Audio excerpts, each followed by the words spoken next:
அல்லேலூயா.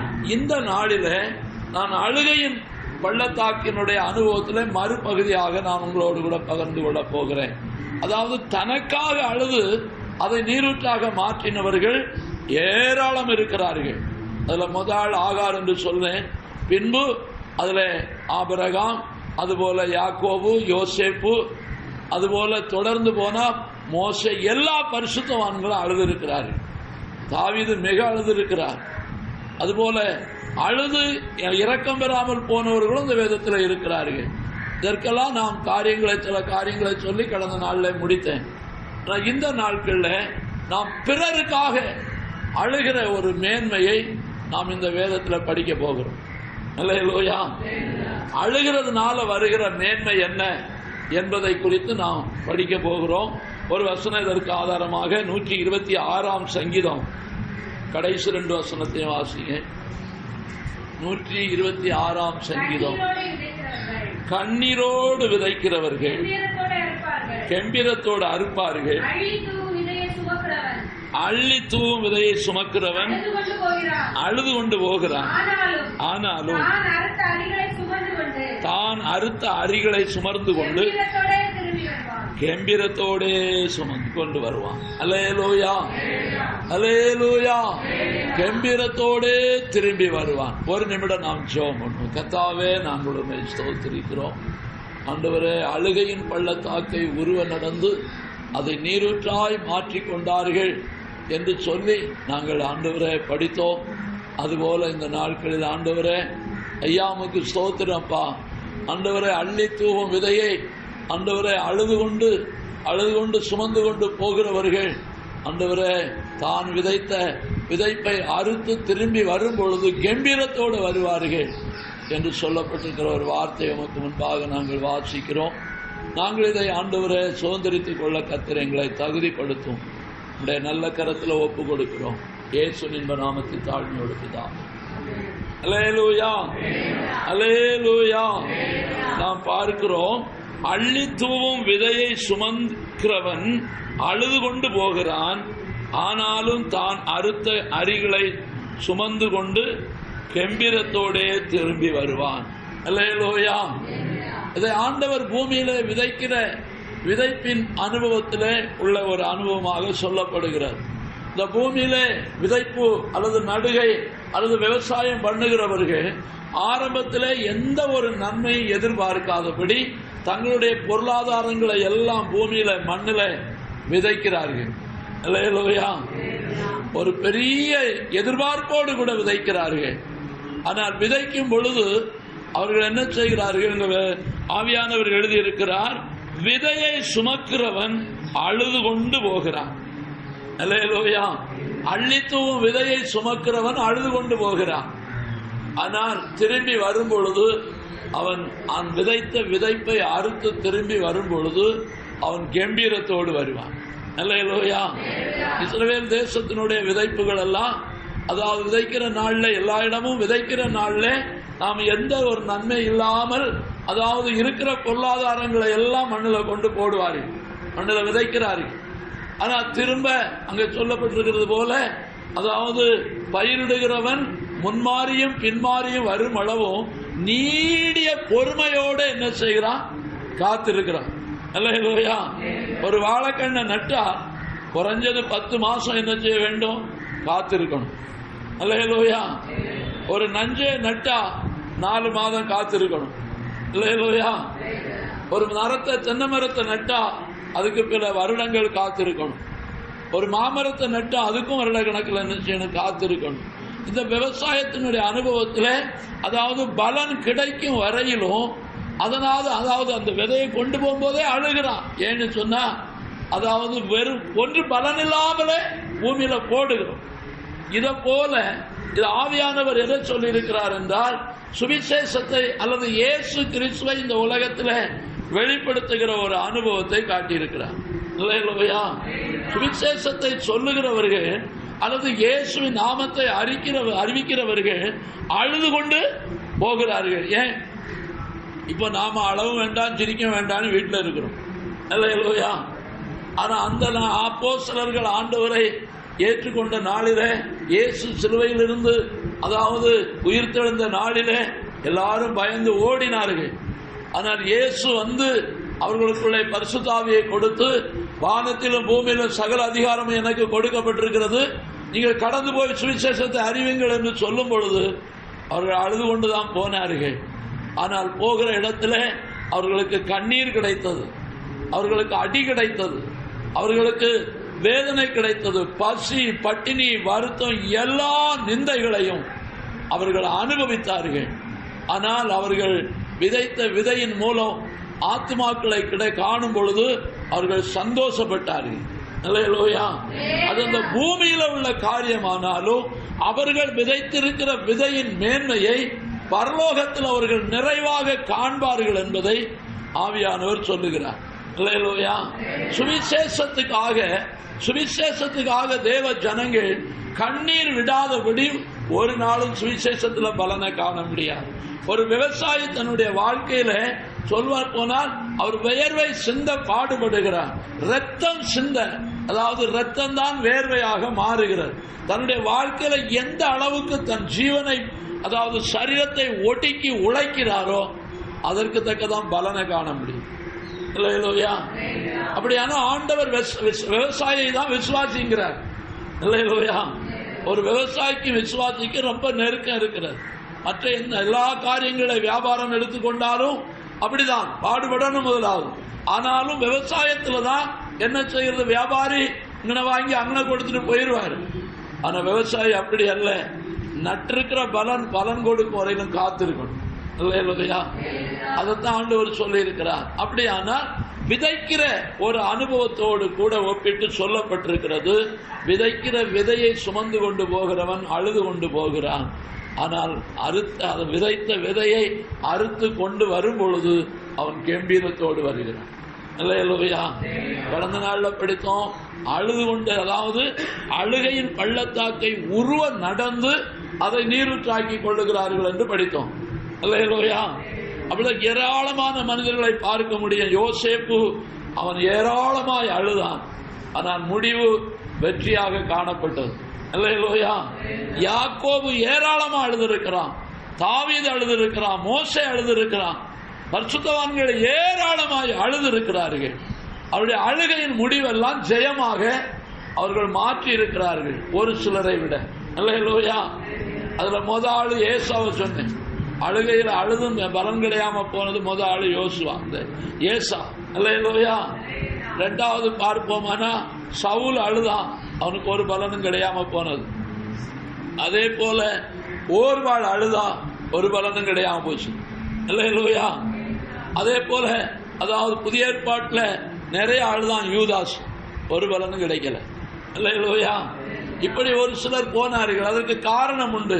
ஆனால் தேவ மக்கள் அழுதவர்கள் மகா பலனை பெற்றிருக்கிறதை நாம் பார்த்தோம். அப்படியானா இந்த நாள்ல பிறருக்காக அழுகிற ஒரு அழுகையை நான் உங்களுக்கு முன்பாக வைக்க விரும்புகிறேன். இல்லையா? மற்றவர்களுக்காக அழுகிறார், சுவிசேஷத்துக்காக அழுகிறார். இந்த அழுகையின் மேன்மையை தான் நாம் படிக்க வேண்டியதுல மிக அவசியமா இருக்கிறது. இதுல நான் முதல் இடத்துல, அதாவது நான் உங்களை ஆண்டவருடைய நாமத்தினாலே நான் சொல்ல விரும்புகிறேன், முதல் இடத்துல இருக்கிற இந்த அழுகை யார் என்று சொன்னால் எரேமியாவை தான் வைக்க முடியும். இல்லையா? ஆமா, நிறைய பேரை வைக்கலாம், ஆனா நான் எல்லாம் சொல்ல நேரம் இல்லாததுனாலே இந்த எரேமியாவை நான் முதல் இடத்துல நான் உங்களுக்கு வைக்க விரும்புகிறேன். அந்த எரேமியாவினுடைய காரியத்தில், அதாவது ஒன்றை வாசிக்கலாம். 9ஆம் அதிகாரம் 1ஆம் வசனத்தை வாசிங்க. இந்த எரேமியா, என் தலை தண்ணீரும் என் கண்கள் கண்ணீர் ஊற்றுமானால் நலமாயிருக்கும். அல்லேலூயா. வாசிங்க. அப்பொழுது என் ஜனமாகிய குமாரத்தி கொலையுண்ண கொடுத்தவர்கள் நிமித்தம் இரவும் பகலும். அல்லேலூயா. பாருங்க, எரேமியா ஒரு தீர்க்கதரிசி, ஆசாரியன். அவனை ஆண்டவர் தீர்க்க தரிசன ஊழியத்துக்கு அழைத்தார். ஜனங்களுடைய பாவத்தை உணர்த்தும்படி அவனை அழைத்தார். அவனை அழைத்து அந்த ஊழியத்தை செய்யும் பொழுது அவன் சொல்லுகிறான், இந்த தீர்க்கதரிசியை அழுவணி தீர்க்கதரிசிப்பாங்க. அல்லேலூயா. எப்பவும் அழுதுகிட்டே இருப்பான். ஏன் அழுதுகிட்டு இருக்கிறான்? அவனுக்காக அழல, அவனுக்காக அழல, பிறருக்காக அழுகிறான். அல்லேலூயா, அல்லேலூயா. ஆமா, பழைய ஏற்பாட்டில் 885வது பக்கத்தில் இருக்கிறது. அல்லேலூயா. ஆமா, அப்படியானால் அதன் பிறனுக்காக அழுகிற அனுபவத்தில் சொல்லுகிறான், என் தலை தண்ணீரும் என் கண்கள் கண்ணீருமானால் நலமாயிருக்கும். அப்பொழுது என் ஜனமாகிய குமாரத்தை கொலையுண்ண கொடுத்தவர்கள் நிமித்தம் நான் இரவும் பகலும் அழுவேன். அல்லேலூயா. என்ன சொல்றான்னா, நான் விடுவிப்பேன்னு சொல்லல, என் ஜனங்கள் படுகிற வேதனை, என் தேசத்து ஜனங்களுக்குள்ள இருக்கிற அந்த மகா பெரிய வேதனை, நிந்தை, அவர்கள் அடைகிறதான கொலையுண்ண கொடுக்கிறவர்கள், அதாவது பாவத்தின் நிமித்தம் ஜனங்கள் சீர்கட்டு போய் ஜனங்கள் மற்ற தேசத்தாராலே கொலை செய்யப்படுகிறார்கள். அந்த கொலையின் அனுபவத்தை நாம் வேதத்தில் வாசிப்போமானால் அது மகா பயங்கரமான அனுபவம். சிறு பிள்ளைகள் வெட்டப்படுகிறார்கள், கர்ப்பஸ்திரீகள் வயிறு கீறப்படுகிறார்கள், வாலிபர்கள் கண்களை பிடுங்கப்பட்டு கொலை செய்யப்படுகிறார்கள். பயங்கரமான கோலமான அலங்கோலமான நிலைமை தேசத்தில் நடக்கும் பொழுது இந்த எரேமியா கதறி கதறி அழுகிறான். அழுது அழுது அவன் கண்ணு காஞ்சி போச்சு. அப்ப சொல்றான், என் தலை தண்ணி ஆயிட்டுன்னா என் தலையிலிருந்து கண்ணுல கண்ணீர் வடிஞ்சுக்கிட்டே இருக்குமே, நான் இரவும் பகலும் அழுவேனே. அல்லேலூயா. இரவும் பகலும் அழுவேனே அப்படி என்று சொல்லுகிறான். அப்படியானா ஆண்டவர் அவனை அழைத்த நோக்கம், அவனை தேசத்துக்காக நீ கண்ணீர் விடு, தேசத்து ஜனங்களுக்காக கண்ணீர் விடு என்று ஆண்டவர் அவனை அழைத்திருக்கும் போது அவன் அழைப்பின்படி நான் கண்ணீர் விடுவேனே அப்படி என்று சொல்லுகிறான். அதே எரேமியா 14ஆம் அதிகாரத்தில் என்ன சொல்றான் பாருங்க. 14ஆம் அதிகாரத்தில் 17ஆம் வசனத்தை வாசிக்கலாம். என் கண்களில் இருந்து இரவும் பகலும் ஓயாமல் கண்ணீர் ஓடிக்கொண்டிருக்கும். என் ஜனம் என்கிற குமாரத்தியாகிய கன்னிகை மகா வேதனையுள்ள அடியினாலும் கொடிய காயத்தினாலும் சேதப்பட்டிருக்கிறாள். அல்லேலூயா. ஜனத்தினுடைய நிலைமையை சொல்லுகிறான். சொல்லுகிறான், என் கண்ணில் இருந்து இரவும் பகலும் ஓயாமல் கண்ணீர் என்ன செய்யும்? யார் அழ முடியும்? இரவும் பகலும் என் கண்ணில் இருந்து கண்ணீர் ஓடிக்கிட்டே. எதுக்காக? யாருக்காக? இவன் பிறனுக்காக அழுகிறதுல மகா விசேஷமான மனிதன், மகா விசேஷமான மனிதன். அவன் தனக்காக அல்ல, தேசத்துக்காக கண்ணீர் விடுகிறான். இன்றைக்கு தேசத்தில், நம்முடைய தேசத்தில் தேசத்துக்கு கண்ணீர் விடும்படியாக அநேக ஜனங்கள் ஜெபிக்கிறார்கள். தேசத்தில் கண்ணீர் விடும்படியாக அநேக ஜனங்கள் ஜெபிக்கிறார்கள். ஆனால் ஒரு கூட்டத்தார் எப்படி ஜெயிக்கிறார்கள் என்று சொன்னால், தேசத்தை நாங்கள் ஆளுவோம் என்று ஜெபிக்கிறார்கள். அல்லேலூயா. ஆமா, தேசத்தை நாங்க என்ன செய்வோம்? ஆளுவோம், எங்கள் பக்கம் ஆளுகை வரும் என்று சொல்லுகிறார்கள். நாம் அதை குறித்து குறையாக நாம் கூறவோ கூடி அதை உயர்த்தி சொல்லவோ நாம் விரும்பவில்லை. ஜனங்களுடைய நிலைமையை அறிந்து, தேசத்தில் இருக்கிற நிலைமையை அறிந்து ஜனங்கள் அழ வேண்டிய ஒரு காலகட்டத்தில் இருக்கிறோம். ஆண்டவர் அழிந்து போகிற ஆத்மாக்களுக்காக கண்ணீர் விடும்படி சொல்லி இருக்கிறார். இந்த தேசத்தை ஆளுகிறது நம்முடைய காரியம் அல்ல. இயேசு சொன்னார், என்னுடைய ராஜ்யம் உலகத்துக்குரியது அல்ல. அல்லேலூயா. ஆமா, நீ ராஜாவோ, நான் ராஜா தான். ஆனா இந்த உலகம் என்னுடைய ராஜ்யம் அல்ல. இந்த உலகத்துக்குரிய ராஜ்யம் எனக்குரியது அல்ல. இந்த உலகம் நான் ராஜாவா இருப்பதனால இந்த உலகத்துல நான் ஆளுவேன். ஆனா இந்த ஆளுகை அல்ல. அல்லேலூயா. இந்த ஜனத்தினுடைய ஆளுகை மாற்றி அமைக்கக்கூடிய ராஜா நம்முடைய ஆண்டவர். அப்படின்னா தேசத்தினுடைய அமைதலுக்காக, தேசத்தினுடைய கண்ணீருக்காக ஜெபிக்க வேண்டும். தேசத்தினுடைய அதாவது அலங்கோலத்தை நினைத்து ஜெபிக்க வேண்டும்.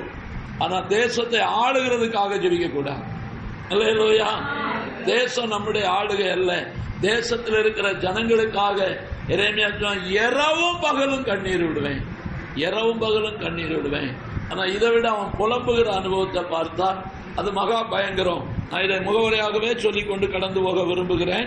புலம்பல்ல 1ஆம் அதிகாரம் 2ஆம் வசனத்தை வாசிங்க. புலம்பல் 1ஆம் அதிகாரம் எரேமியா புஸ்தகத்துக்கு அடுத்த புஸ்தகம். 1-2 ராக்காலத்திலே அழுது கொண்டிருக்கிறாள். அவளுடைய கண்ணீர் அவளுடைய கண்களிலே வடிகிறது, கன்னங்களில் வடிகிறது. அவளுடைய நேசர் எல்லாருக்குள்ளும் அவரை தேற்றுவார் ஒருவரும் இல்லை. அவருடைய சிநேகிதர் எல்லாரும் அவர்கள் துரோகிகளும். அல்லேலூயா. எரேமியா சொல்லுகிறார், அதாவது தேசத்துல இருக்கிற தேவ பிள்ளைகளுடைய கண்ணீர் அவர்களுடைய கன்னங்கள்ல வடிகிறது. அல்லேலூயா. தேவ பிள்ளைகள் அழுகிறார்கள். ஏன் அழுகிறார்கள்?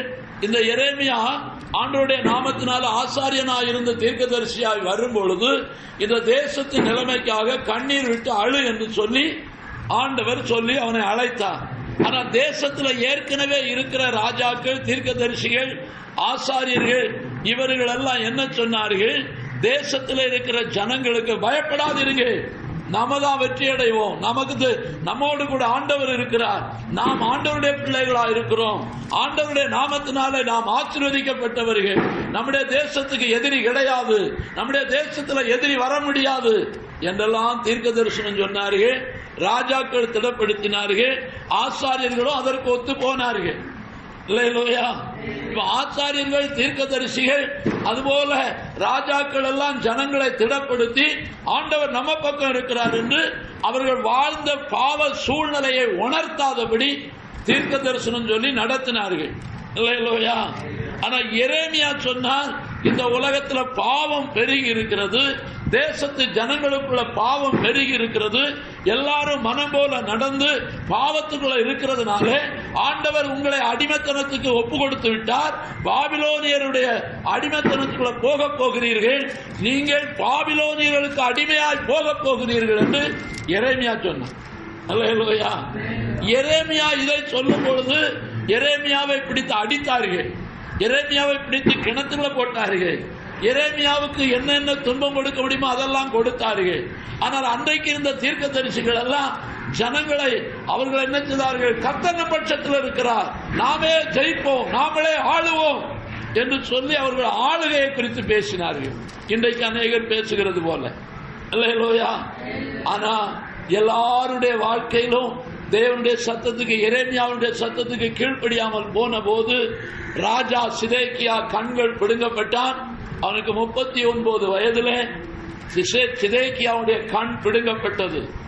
39 வயது உள்ள ராஜாவுக்கு எத்தனை வயது பிள்ளைகள் இருப்பார்கள்? அல்லேலூயா. அவர்களை சொல்ல ராஜகுமாரர்களை அந்த ராஜா பாபிலோன் ராஜாவுடைய கண்ணுக்கு முன்பாக வெட்டினார்கள். அல்லேலூயா. பாருங்க, 39 வயது உள்ள ஒரு ராஜாவுடைய மகன் பிள்ளைகள் எத்தனை வயது உள்ள வாலிபர்களா இருக்க முடியுமா? முடியாது. சிறு குழந்தைகள். அந்த குழந்தைகளை ராஜாவுடைய பாபிலோனிய ராஜா கண்ணுக்கு முன்னால வெட்டினார்கள். சிதேக்கியாவுடைய கண்ணை பிடுங்கினார்கள். தேசத்தில் இருக்கிற கர்ப்பஸ்திரீகள் முதற்கொண்டு எல்லாரும் வெட்டி சாய்க்கப்பட்டார்கள். அல்லேலூயா. தேசம் கண்ணீரும் நிந்தையுமாக மாறினது. ஆனால் பாபிலோனுக்கு அடிமைகளாய் போக மனப்பூர்வமாய் இருந்தவர்கள் எப்படியோ பாபிலோனுக்குள்ள போனார்கள். மற்ற எதிர்த்து நின்ற எல்லாரும் செத்தார்கள். அப்பொழுதுதான் எரேமியா சொல்லுகிறான், உன்னை நேசித்தவர்கள், உன்னை நேசித்து உனக்கு தீர்க்க தரிசனம் சொன்னவர்கள், உன்னை தேற்றுகிறவர்கள் எல்லாரும் யாராய் மாறி போனார்கள்? துரோகிகளும் சத்துருக்களுமாய் மாறி போனார்கள். அல்லேலூயா. உன் கண்ணீர் என்ன செய்யறது? கன்னத்துல வடிகிறது. யாருடைய கண்ணீர்? தேசத்தில் இருக்கிற பரிசுத்தவான்களை குறித்தான் இந்த வார்த்தை சொல்லுகிறது. பரிசுத்தவான்கள் அடிமைகளாக பாபிலோன்ல போய் சேர்ந்தார்கள் என்று நாம் படிக்கிறோம். அல்லேலூயா. அப்ப அவர்கள் கண்ணீர் எல்லாம் கன்னத்துல வடிகிறத சொல்லுகிறான். இன்னும் அவன் சொல்லுகிறான், அவனுடைய வாழ்க்கையில சொல்லுகிறான். 2ஆம் அதிகாரம் 11ஆம் வசனத்தை வாசிங்க. 2ஆம் அதிகாரம், என் ஜனமாகிய குமாரத்தின் நொறுக்குதலின் நிமித்தம் கண்ணீர் சொரிகிறதினால் என் கண் பூத்து போகிறது. பாருங்க, என் குடல் கொதிக்கிறது, என் ஈரல் இளகி தரையில வடிகிறது. அல்லேலூயா. இதுதான் ஒரு பரிசுத்தவானுடைய கதறுதல். நமக்கு எதிரி மோடி அல்ல, நமக்கு எதிரி இந்த தேசத்தில் இருக்கிற அரசியல்வாதி அல்ல. அல்லேலூயா. இன்றைக்கு மோடிக்காக குதித்து குதித்து ஜெபிக்கிறார்கள். ஆனா எரேமியா சொல்றான், என் குடல் கொதிக்குது. எதுக்கு கொதிக்குது? பரிசுத்தவான்கள் அழிகிறார்களே, தேசம் அழிகிறது, ஆத்துமாக்கள் அழிகிறார்களே, என் குடல் கொதிக்குது, என் ஈரல். அல்லேலூயா. எத்தனை பேர் இன்னைக்கு இதுக்காக இப்படி ஜெபிக்கிறோம்? ஆண்டவர் இன்றைக்கு எதிர்பார்க்கிறது இதுதான். ஆண்டவர் எரேமியாவை கொண்டு, எரேமியா காலத்தில் ராஜாக்கள் எப்படி இருந்தார்களோ அதே போல புதிய ஏற்பாட்டு காலத்தில் இந்த காலம் இருக்கிறது. ஆண்டவர் வரும்பொழுது இந்த தேசம் அழிக்கப்பட போகிறது. பரிசுத்தவான்கள் பரலோகத்துக்கு எடுத்துக்கொள்ளப்பட போகிறார்கள். தேசம் அழிவுக்குள்ள போக போகிறது. இதைத்தான் எரேமியாவை போல கண்ணீரோடு சொல்ல வேண்டிய ஒரு காலத்தில் நம்மளை வைத்திருக்கிறார். சொல்ல வேண்டியது மாத்திரமல்ல, நாம் கதறி கதறி எரேமியாவை போல ஜெபிக்க வேண்டிய காலம். இன்றைக்கு எத்தனையோ காத்திருப்பு ஜெபங்கள் நடக்கிறது, எத்தனையோ எழுப்புதல் ஜெபங்கள் நடக்கிறது, எத்தனையோ ஆத்துமாக்களுக்காக ஜெபிக்கிற ஜெபம் நடக்கிறது. ஆனா பாவத்தை குறித்து சுட்டி உணர்த்தி கண்ணீரோடு ஜெபிக்கிறவர்கள் எத்தனை பேர்? அல்லேலூயா. தேசத்து ஜனங்களை எச்சரித்து சொல்லி நாட்களை கண்ணீர் வடிக்கிறது எத்தனை பேர்? இன்றைக்கு அநேக மனிதர்களுடைய வாழ்க்கையில ஆலயத்தினுடைய ஆராதனைகள் அதாவது அலங்கோலமாய் காணப்படுகிறது. தேசத்துல தேவனுடைய சமூகத்துல கண்ணீரோடு வருவதற்கு பதிலாக பண்டிகை கொண்டாடுகிறவர்களாக இருக்கிறார்கள். பண்டிகை கொண்டாடுவது தவறு அல்ல, அல்லேலூயா. ஆனால் எப்படி இருந்து பண்டிகை கொண்டாட வேண்டும்? உண்மையான தேவ பிள்ளைகள் தேவ சித்தத்தை அறியணும். நாம எப்படி இருக்கிறோம்? இன்றைக்கு அந்திகிறிஸ்துவனுடைய ஆளுகை காலம் நடந்து கொண்டிருக்கிற காலத்தில் இருக்கிறோம். அந்திகிறிஸ்துவின் ஆளுகை எப்படி இருக்கிறது? அவன் தேவனுக்கு விரோதமான காரியங்களை அவன் செய்து கொண்டிருக்கிறான். அல்லேலூயா. தேவனுக்கு எதிரான காரியத்தை அவன் செய்து கொண்டிருக்கிறான். அவனுடைய செய்கைகள் அனைத்தும் மறைமுகமாக தேவ ஜனத்துக்குள்ளே நடக்கிறது. தேவ ஜனத்தை ஆடம்பரத்துக்குள்ளே நடத்துகிறான், மோக இச்சைக்குள்ளே நடத்துகிறான், பிரிவினைக்குள்ளே நடத்துகிறான். அவனுடைய நடத்தல் அனைத்தும் இன்றைக்கு இருக்கிற தேவ ஜனத்துக்குள்ள இருக்கிற அத்தனை காரியங்களும் அந்தி கிறிஸ்துவனுடைய காரியமா இருக்கிறது என்பதை மறந்து போகக்கூடாது. அல்லேலூயா. தேவ ஜனம் இந்த உலகத்திலே மாம்சத்துக்கும் ஆடம்பரத்திற்கும் புகழுக்கும் பெருமைக்கும் இடம் கொடுத்து அன்றைக்கு எரேமியா காலத்தில் எப்படி கெட்டு போனார்களோ அதை போலவே இன்றைக்கு இருக்கிறார்கள். அல்லேலூயா. இது அந்தி கிறிஸ்துவனுடைய காலம். அந்தி கிறிஸ்து என்ன செய்கிறான்? அவன் தவறான உறவுக்குள்ளே நடத்துகிறவன், அவன் இச்சைக்குள்ளே நடத்துகிறவன். அவனுடைய காரியம் எல்லாம் தேவனுக்கு விரோதமாக. ஒரு காலமும் இல்லாத விவாகரத்துகளும் ஒரு காலம் இல்லாத ஒழுங்கினங்களும் நம்முடைய தேசத்தை மூடிக்கொண்டிருக்கிறது. இதை மறைக்கிறதெல்லாம் சினிமாக்காரன் சொன்னான், மானங்கட்ட காரியத்தை காசு பணம் மறைக்குது. இல்லையா? மானங்கட்ட காரியத்தை காசு பணம் மறைக்குது சினிமாக்காரன் பாடணும். அதான் இன்னைக்கு நடக்கிறது. பணம் இருப்பதுனாலே, தங்கள் கையிலே பணமும் அறிவும் இருப்பதுனாலே பாவத்தை எல்லாம் மறைத்து நாங்க உல்லாசமா நல்லா இருக்கிறோம், ஆண்டவருக்குள்ள நல்லா இருக்கிறோம். எரேமியா சொல்லுகிறான், என் ஈரல் உருகுதுங்க, என் ஈரல் இழகுது. ஏன் இழகுது? இந்த ஜனத்தினுடைய நிந்தையை நினைத்து, இந்த ஜனத்தினுடைய உள்ள நடக்கிற அலங்கோலத்தை நினைத்து என் ஈரல் இழகுது, குடல் கொதிக்குது. நமக்கு சண்டை போட்டா குடல் கொதிக்கும். அல்லேலூயா. சில ஆளுக்கு பக்கத்து வீட்டில் என் குடல் கொதிக்குது. எதுக்கு கொதிக்குது? அல்லேலூயா. ஆனா பரிசுத்தவான்களுக்கு குடல் கொதிக்கணும். எப்ப கொதிக்கணும்? அல்லேலூயா. தேவ ஜனம் உலகத்தில் இருக்கிற அழிவு நினைத்து குடல் கொதிக்கணும், ஏரல் உருகணும். அதான் இந்த நாட்களில் நாம் காணப்படுகிறது. அல்லேலூயா. தேசத்துக்காக பாடுபடுகிற பிள்ளைகள் பாக்கியவான். தேசத்தின் ஜனங்களுக்காக, தேசத்துக்காக உழைக்கிறவர்கள், சுவிசேஷம் சொல்லுகிறவர்கள், அதற்காக ஜெபிக்கிறவர்கள் பாக்கியவான்கள். கர்த்தர் அவர்களுக்கு வைத்திருக்கிற ஆசீர்வாதங்களை நாம் வெளிப்படுத்தலை படிக்க முடியும், பின்னால பார்க்க முடியும். நாம் இன்றைக்கு நம்ம அதெல்லாம் சொல்ல முடியாது. நாம் எல்லாம் அறிந்தவர்களா இருக்கிறோம். தேவ பிள்ளைகளுக்கு கர்த்தர் வைத்திருக்கிற பாக்கியம் மகா பெரிய. அல்லேலூயா. இந்த எரேமியாவை போல புலம்ப வேண்டிய ஒரு காலத்துல நாம் இருக்கிறோம். ஏன்னு சொன்னா கொஞ்ச காலத்துல இந்த உலகம் மகா பெரிய அந்தி கிறிஸ்துவின் அழிவுக்குள்ளே, அதாவது பெருமைக்காரனுடைய கையில அகப்பட போகிறது. அன்றைக்கு பெருமைக்காரன் பாபிலோனியன், அல்லேலூயா. அன்றைக்கு பெருமைக்காரன் பாபிலோனியன். இன்றைக்கு அந்த பாபிலோனிய மார்க்கத்திலிருந்து உருவாகின அந்தி கிறிஸ்து தான் இப்பொழுது வரப்போகிற காலத்தினுடைய, அதாவது பெருமைக்காரன், அல்லேலூயா. அங்க என்ன கிடையாது என்றால், அந்த பாபிலோனியன் இடத்துல ஆராதனை எதுவோ அதைத்தான் எதிர்ப்பான். அதனால தான் இன்னைக்கு ஞாயிற்றுக்கிழமை கல்யாணம் நடக்கும், அல்லேலூயா. அவனுக்கு என்னன்னா பேருக்கு தான் நான் யாரு, அவன் அந்த ஆள். ஆனா அங்க இருக்கிற முற்றுக்கும் 100% அந்தி கிறிஸ்துவனுடைய பெருமை தான் அங்கே ஆளுகிறது, அல்லேலூயா. இன்னும் கொஞ்ச காலத்தில் அவன் என்ன செய்ய போகிறான்? கிறிஸ்தவர்களை அதாவது என்னெல்லாம் செய்வான் என்று அதாவது செய்து காட்டினவன், அல்லேலூயா. ஆமா, முதல் நூற்றாண்டிலேயே அவன் செய்து காட்டினவன். அதை தான் பரிசுத்தவான்கள் எதிர்பார்த்து கொண்டிருக்கிறார்கள். அவன் என்னெல்லாம் செய்ய போறான், அல்லேலூயா. தேவ பிள்ளைகளை நாம் இன்றைக்கு எரேமியாவை போல புலம்ப வேண்டிய ஒரு காலத்தில் இருக்கிறோம்.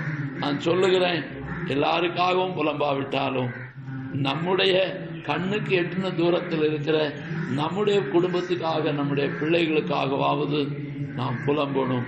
எல்லாவற்றிலும் மேலாக நம்ம ஆத்மாவை நாம காத்துக்கொள்ளும். நான் ஒரு பாவமும் செய்யல, நான் ஒரு துரோகமும் செய்யல, எனக்கு ஒன்றும் வராதுன்னு இருப்பீர்களானால் அது கூடாத காரியம், அல்லேலூயா. நான் ஒரு பாவமும் செய்யல, என்னால வேற ஒன்றும் செய்ய முடியாது, எனக்கு தீமை வராது அப்படின்னு சொன்னா எசேக்கியேல் சொல்லுகிறார். 2வது மனுஷன் எசேக்கியேலை சொல்ல விரும்புகிறேன். எசேக்கியேல் என்ன சொல்லுகிறார்? வாசிங்க. 9ஆம் அதிகாரத்தில் நம்ம எல்லாம் தெரிந்த காரியம் தான், தெரியாத காரியம் அல்ல. 4ஆம் வசனத்திலிருந்து வாசிங்க. கர்த்தர் அவனை நோக்கி, எருசலேம் நகரம் எங்கும் உருவ போய் அதற்குள்ளே செய்யப்படுகிற சகல அருவருப்புகளின் நிமித்தமும் பெருமூச்சு விட்டு அழுகிற மனுஷரின் நெற்றிகளில் அடையாளம் போடு என்றார். பின்பு அவர் என் காதுகள் கேட்க மற்றவர்களை நோக்கி, நீங்கள் இவன் பின்னாலே நகரம் எங்கும் உருவ போய் வெட்டுங்கள், உங்கள் கண் தப்ப விடாமலும் போதும், அல்லேலூயா. ஆண்டவர் எசேக்கியேல், அதாவது இந்த எரேமியா காலத்துல அவன் அழுது அழுது அழுது அழுது சுவிசேஷம் சொல்லி அழுது அழுது ஜனங்களுக்கு நற்செய்தியை சொல்லி மனம் திரும்புங்க மனம் திரும்புங்க மனம் திரும்புங்கன்னு சொல்லி ஏதோ சில பரிசுத்தவான்கள் கேட்டார்கள். அவர்கள் எல்லாம் பாபிலோனுக்கு போய்விட்டார்கள். ஆனா கேளாதவர்கள் எல்லாம் மடிந்தார்கள். பின்பு பாபிலோனிய ராஜாவாலே அழிக்கப்பட்டார்கள், அல்லேலூயா. ஆனா அதே சிறையிருப்பு காலத்துக்குள்ளே இருக்கிற இந்த முழுவதும் தேசம் அழிக்கப்படாமல் இருக்கிற காலத்துல தான் இந்த எசேக்கியேல் ஏற்கனவே முதலாவதே பாபிலோனுக்கு போய்விட்டான் இவன் அடிமையாக. அவன் அங்கிருக்கும் போது ஆண்டவர் சொல்லுகிறார், தேசத்தின் நிலைமையை நினைத்து, அதாவது பெருமூச்சு விட்டு அழுகிறவர்கள், அல்லேலூயா. ஆமா, பெருமூச்சு விட்டு அழுகிறவர்கள். இந்த நாட்களில் ரட்சிப்புக்கே கண்ணீர் வர மாட்டேன். எப்படி மற்றவர்களுக்காக பெருமிச்சு விட்டு போறாங்க, அல்லேலூயா. தன் பாவத்துக்காக அழுதவர்களுக்கு தான் இந்த பெருமூச்சுன்னா என்னன்னு தெரியும், அல்லேலூயா. தன் பாவத்துக்காக அழுதவர்களுக்கு பெருமூச்சியை பற்றி தெரியும்.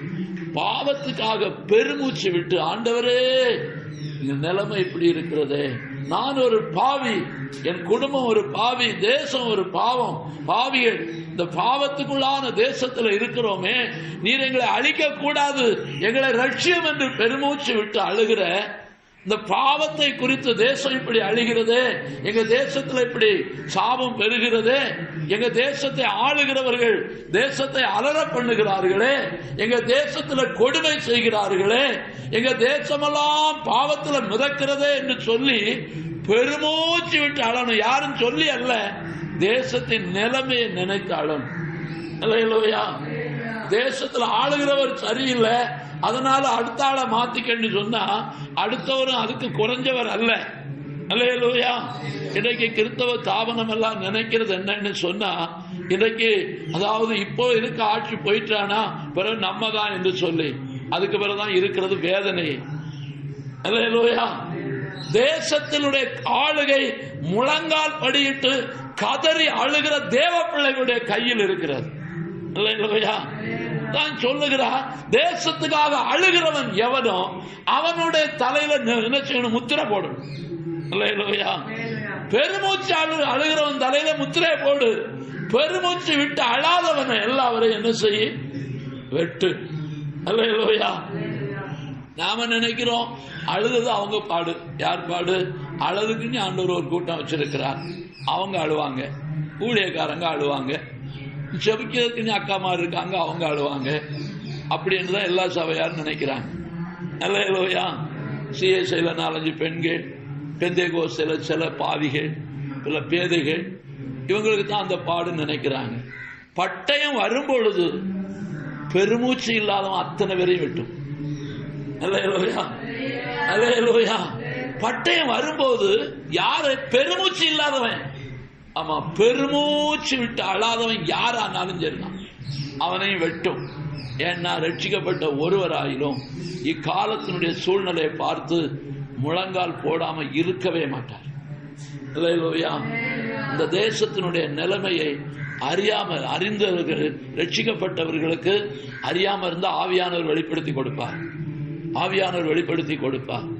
ஆனால் தேசத்தில் இருக்கிற கொடுமைகளை நினைத்து தேவ பிள்ளைகள் அழணும். அல்லேலூயா. நாம என்ன நினைக்கிறோம்? யாம்பாடே எனக்கு பார்க்க முடியல, என் காரியத்தை எனக்கு பார்க்க முடியல, எல்லாம் சரியா தான் இருக்கு, பிள்ளைய பார்க்கணும், வீட்டை பார்க்கணும், தோட்டத்தை பார்க்கணும், வேலையை பார்க்கணும், பிழைப்புக்கு வழியை பார்க்கணும், இதுக்கு மேல நான் என்ன செய்யறது என்று நாம சொல்லுகிறோம். ஆனா இவைகள் எல்லாவற்றையும் தேவன் நாம் பிரயாசப்படாமலே கொடுக்க வல்லவரா இருக்கிறார். அல்லேலூயா. நான் அழுகையின் பள்ளத்தாக்கை உருவ நடந்த சில மனிதர்களுடைய வாழ்க்கையில் உங்கள்கிட்ட நான் சொன்னேன். அல்லேலூயா. ஆமா, 2 காலும் இல்லாதவர்கள், 2 கையும் இல்லாதவர்கள், அவர்கள் இந்த உலகத்தில் செய்திருக்கிற தியாகத்தை நாம் படிக்கிறோம். அல்லேலூயா. ஆமா, அநேக பரிசுத்தவான்களுடைய சரித்திரங்களை படிக்கிறோம். ஆமா, இந்த நேற்று தினத்தில் ஒரு பரிசுத்தவான் சொல்லும் பொழுது நம்முடைய பாளையங்கோட்டையில் இருக்க சாரா டக்கர் என்று சொல்லுகிற அந்த பள்ளிக்கூடத்தை ஆரம்பிப்பதற்கு காரணமாக இருந்த ஒரு அந்த சாரா டக்கர் என்று சொல்லுகிற சகோதரி 2 காலும் இல்லாதவள், 2 காலும் இல்லாத ஒரு சகோதரி. அவள் தன்னுடைய வாழ்க்கையில இந்திய நிலைமையை நினைத்து, இந்தியாவில் இருக்கிற ஜனங்களுடைய நிலைமையை நினைத்து அவள் தேம்பி தேம்பி அழுது அவளுக்கு கிடைக்கிற, அதாவது அவளுடைய பிழைப்புக்காக ஜனங்கள் கொடுக்கிற அதாவது காணிக்கைகளை அல்லது நன்கொடைகளை எல்லாம் இந்தியாவுக்கு அனுப்பி இந்தியாவில் கட்டின பள்ளிக்கூடம் தான் சாரா டக்கர். அல்லேலூயா. இன்னைக்கு அதுல வேலை பார்க்க போகிறதுக்கு லட்சக்கணக்கில் லஞ்சம் வாங்குவாரோ, அதை என்ன செய்யணும்? அதை மேன்வெல் பண்ணி நடத்துவதற்கு கோடிக்கணக்கில் கொள்ளையடிக்கிறவர்களும் பெருகி போனார்கள். ஆனால் அந்த ஸ்கூலை ஆரம்பித்த 2 காலம் இல்லாத ஒரு சகோதரி. அல்லேலூயா. அவ பேரை மட்டும் போட்டுட்டாங்க. நியாய தீர்ப்பு நாட்கள்ல சாரா டக்கர்ல வேலை பார்த்தவங்க அவளையும் வாங்கன்னு கூப்பிடுவார். அல்லேலூயா.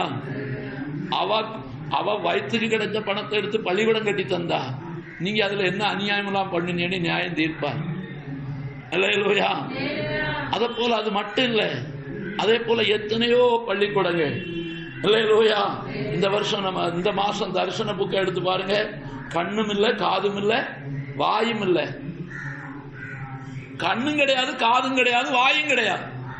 ஆனா பட்டதாரியா படிச்சு அந்த கண்ணு காது மூக்கு இல்லாத வாயில்லாத பிள்ளைகளுக்காக பெரிய ஸ்தாபனத்தை ஆரம்பித்த ஒரு பரிசுத்தவானுடைய சரித்திரத்தை போட்டிருக்கு. எத்தனை பேர் படிச்சு கை வைத்துங்க பார்ப்போம்.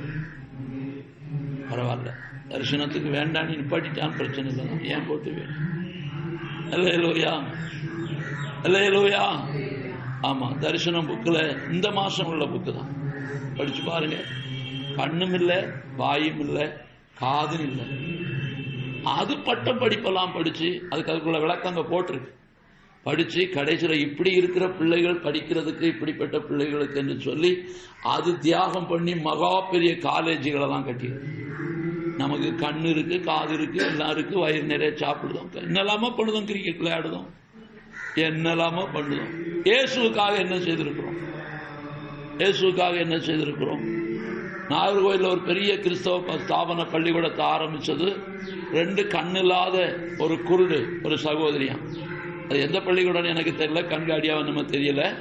ஆமாம், அதனால் 2 கண்ணில்லாத ஒரு சகோதரி. அவள் தான் அவ்வளோ பெரிய ஸ்தாபனத்தை கன்னியாகுமரி மாவட்டத்தில் ஆரம்பித்து அது இன்றைக்கு பெரிய பள்ளிக்கூடங்களாக பல்லாயிரக்கணக்கான ஜனங்கள் என்ன செய்கிறாங்க, படித்து பட்டதாரி ஆகணும். இதெல்லாம் அற்பமானவர்கள். நாம் ஆண்டவருக்கு என்ன செய்திருக்கிறோம்? நம்ம பிழைப்பை தான் பார்க்கிறோம். ஆனால் பிழைப்பை மாத்திரம் நம்பி இருந்தோமானா, இங்கே எசேக்கியேல் சொல்றாருக்கு, அடுத்த வசனத்தை வாசிங்க, 5ல இருந்தே வாசிங்களேன். அவர் என்னை பார்த்து 9:5 வாசிங்க. என் காதுகள் கேட்க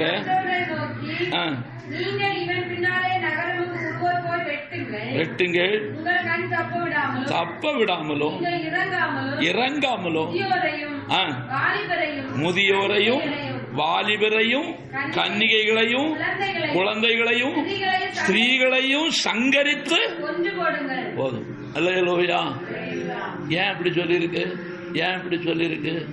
பெருமூச்சு விட்டு அழாதவன் முதலாவது பெருமூச்சு விட்டு அழுகிறதுக்கு முதியோருக்கு தான் பாக்கியம். ஏன்னு சொன்னா எல்லா வேலையும் செய்து முடிச்சாச்சு, இனி இருந்து பெருமூச்சு விட்டுட்டு இருக்க வேண்டியதானே. நான் இனி சாவ போறவன், நான் என்ன செய்ய போறேன்? பட்டயத்தால சாவாம இருக்கணும்னா பெருமூச்சு விடணும். அல்லேலூயா. நான் முதியோர் ஆயிட்டேன், எனக்கு எல்லாம் முடிஞ்சு போச்சுன்னா பட்டயம் வருது. அதுக்கு அடுத்தால சொல்லி இருக்கிறது முதியோரையும் வாலிபரை, 2வது ஸ்தானத்தில் வாலிபர், 3வது கன்னிகைகள், 4வது குழந்தைகள், 5வது ஸ்திரீகள். அல்லேலூயா. 5 அனுபவத்தில் இருக்கிற மனிதர்களுக்கும் பட்டயம் வருது. இது யார்? இவங்க பெருமூச்சு விடாதவங்க. பெருமூச்சு விடாம இருந்தா 5 அனுபவத்தில் இருக்கிறவங்க பட்டயம் வருது. தொடர்ந்து வாசிங்க. அடையாளம் போடப்பட்டிருக்கிற ஒருவனையும் கிட்டாதிருங்கள். அல்லேலூயா. எங்க துவங்கணும்? நம்ம தமிழ் பாஷையில சொல்ல போனா வினில் பாஸ்டர்ல இருந்து தொடங்கும். தேசிய தலைவர்ல இருந்து மூப்பன் அப்படிதானே சொல்லி இருக்குது. அடையாளம் போட்டிருக்கிற ஒருவனையும் கிட்டாதிருங்கள், பரிசுத்த ஸ்தலத்திலே துவங்குங்கள். தொடர்ந்து வாசிங்க. சொன்னான். அப்பொழுது அவர்கள் ஆமா, அல்லேலூயா, ஆலயத்துல முன்ன இருந்த துவக்கம். அப்ப முதலாவது பட்டம் எங்க வருது? முதல் ஆள் யாருதான்? தேசிய தலைவர் தான். அல்லேலூயா. அவருக்காக நாம ஜெபிக்க வேண்டியதும் அவருக்காக நாம் மன்றாட வேண்டியதும் அவசியம். ஏன்னா அவர் எந்த அளவுக்கு பரிசுத்தவானா இருக்கிறாரோ அந்த அளவுக்கு தான் நாம பாதுகாக்கப்பட முடியும். அவர் தேசியத்துக்கு தலைவரா போறாரோ போகலையோ நமக்கு தலைமை. அல்லேலூயா. அப்ப அவர் என்ன செய்யணும்? பாதுகாக்கப்படணும். அப்ப அதுக்கு அடுத்தாக்குல சொல்ல போனா அவர் தாவனத்துக்கு தலைவர், அதுக்கு அடுத்தால சொல்ல போனா வட்டத்துக்கு தலைவர், அதுக்கு அடுத்தால சொல்ல போனா சபைக்கு தலைவர், அதுக்கு பிறகு தான் உங்களுக்கு பற்றி. அல்லேலூயா. அப்ப என்ன செய்ய வேண்டும்? பெருமூச்சு விட்டு அழணும் என்பதாக சொல்லியிருக்கிறார். அல்லேலூயா. பெருமூச்சு விட்டு அழாத யாரையும் வெட்டுவார்கள் என்று நாம் படிக்கிறோம். அது மாத்திரமல்ல, அதாவது நான் சொல்லிக்கொண்டே நாம் இதை மாத்திரமல்ல, இன்னும் நாம் என்ன செய்ய வேண்டியிருக்கு என்று சொன்னால், பெருமூச்சு விட்டு அழுத அநேகரை நாம் பார்க்கணும். இது எரேமியா முதல் இடத்துல இருக்கிறார். 2வது சொல்ல பார்த்து இன்னும் நாம் பார்ப்போமானால் தேசத்துக்காக அதாவது பெருமூச்சு விட்டு அழுத ஏராளமான பேரை பார்க்கிறோம். அதுல ஒவ்வொருவரும் ஒவ்வொரு விதமாக போராடி இருக்கிறார்கள். அதாவது நெகேமியா, எஸ்ராவை குறித்து நாம் படிக்கிறோம். எஸ்ரா ஒரு ஆசாரியன், தேவ மனிதன். அவன் பெருமூச்சு விட்டு அழுதிருக்கிற ஒரு அனுபவத்தை படிக்கிறோம். 9ஆம் அதிகாரம் 3ஆம் வசனத்தை வாசிங்க. 9ஆம் அதிகாரம். என் வஸ்திரத்தையும் என் சால்வையையும் நான் கிழித்து என் தலையிலும் என் தாடியிலும் உள்ள மயிரை பிடுங்கி திகைத்தவனாய் உட்கார்ந்திருந்து போதும். அல்லேலூயா. அவன் சொல்லுகிறான், அதாவது நான் என்ன செய்யறேன்னா என் சட்டையை கிழிச்சேன், என் தாடி ரோமத்தை புடுங்கினேன், என் தலை ரோமத்தெல்லாம் புடுங்கினேன், நான் திகைச்சவனா அழுதேன். என்று சொல்லுகிறான். ஏன் தெரியுமா? நீங்க வீட்டில் படிச்சு பாருங்க. முன்னும் பின்னும் இருக்கிற மனிதர்கள், அதாவது தேசத்திலிருந்து பாபிலோன்ல இருந்து விடுதலை ஆகி திரும்ப தேசத்துக்குள்ள வந்த பிறவங்க என்ன செய்தாங்கன்னா, அவங்க விருப்பம் போல, அதாவது ஒழுங்கினமான ஒரு கலப்பு அனுபவத்தில் வாழ்ந்தார்கள். உலகத்துல அதாவது ஒழுங்கற்ற கல்யாணங்கள், ஒழுங்கற்றதான கல்யாணங்களை முடிச்சு ஒழுங்கற்ற அனுபவத்தில் நடந்தார்கள். இதை பார்த்த உடனே அவன் என்ன செய்தான்? அவன் வஸ்திரத்தை கிழிச்சான், தலைமயிரை பிடுங்கினான், தாடிய பிடுங்கினான், கிடந்து அழுதான். அல்லேலூயா. ஆனா அதுக்கு அடுத்தால நெகேமியா இதே கட்டத்தில் அவன் தாடியெல்லாம் பிடுங்கல. அவன் அந்த அனுபவத்தில் இருந்தவன் எல்லாவனுக்கும் ஒவ்வொரு அறை கொடுத்து அவனும் தாடி மயிரெல்லாம் பிடுங்கிட்டான். அல்லேலூயா. ஆனா அவனும் அழுதான். எதுக்காக அழுதான்? முதலாவது அதிகாரத்திலேயே சொல்லப்பட்டு தேசத்தின் நிலைமையை நினைத்து, பிதாக்களுடைய கல்லறை நினைத்து, தேசத்தினுடைய அலங்கோலத்தை நினைத்து நெகேமியாவும் அழுதான். அல்லேலூயா. இவர்களெல்லாம் தேசத்தின் நிலைமைகளை நினைத்து அழுதார்கள். தனக்காக அழல. இவர்களுக்கு நல்ல ராஜ போஜனம், அதாவது எஸ்ரா பாபிலோன்ல இருக்கிற அரண்மனையில அங்க இருந்து சுகபோகமாக அவன் வாழ்ந்து, அவன் ஆசாரியனாக அங்க இருந்து அங்குள்ள ஜனங்களை நடத்தி கொண்டு அவன் அழகா இருக்கிறான். அவன் அழ வேண்டிய அவசியம் இல்லை. இந்த நெகேமியா ராஜாவா இருக்கிறான். பாபிலோன்லயே ராஜாவுக்கு அடுத்தால ஒரு ராஜாவா இருக்கிறான். அல்லேலூயா. ராஜவம்ச ராஜ அனுபவத்தில் இருந்து கொண்டிருக்கிறான். பானபாத்திரக்காரன் ஆனாலும் ராஜாவுக்குள்ள அதிகாரம் கொடுத்து வைத்திருக்கிறான். அல்லேலூயா. அதிபதியாகிய நெகேமியா என்று சொல்லப்பட்டிருக்கிறார். அப்படியானால் இவ்வளவு சுகபோகமா இருக்கிறவர்கள் பெருமூச்சு விட்டு அழுதாங்க. ஏன் அழுதாங்க? தேசத்து ஜனங்களுடைய நிலைமையை நினைத்து அழுதாங்க. இப்படி ஒழுங்கினமா கல்யாணம் முடிக்கிறாங்களே, இப்படி ஒழுங்கினமா என்ன செய்யறாங்க, மனம் போல நடக்கிறார்களே, பிள்ளைகளை குறித்து கவலை இல்லையே, உலகத்தில் நடக்கிற அநியாயத்தை குறித்து கவலை இல்லையே என்று தன்னைத்தானே காயப்படுத்தி அழுகிறான். அல்லேலூயா. அல்லேலூயா. நாம எப்படி இருக்கிறோம்? நாம எப்படி இருக்கிறோம்? ஒரு சாதாரண குடும்ப ஜெபம் கூட நம்முடைய வாழ்க்கையில ஒழுங்கில்லை. நான் இதை மிக வேதனையோடு கூட நான் சொல்லுவேன். நான் உங்களை பார்க்கல, ஆனா குடும்ப ஜெபத்தில் கூட ஒரு ஒழுங்கு இல்லை. ஏதோ கடமைக்கு நடக்கிற இடத்து நடக்கு, சில வீடுகள் அது இல்லை. நாம் தேவ பிள்ளைகளை நாம் பரலோகத்துக்கு போகிறது உண்மை. ஆனால் கடைசி காலம் வரும் பொழுது நாம் ஆண்டவருடைய ராஜ்யத்துக்கு தகுதிப்பட வேண்டும் என்று நான் உங்களிடத்தில் கேட்கிறேன். அல்லேலூயா.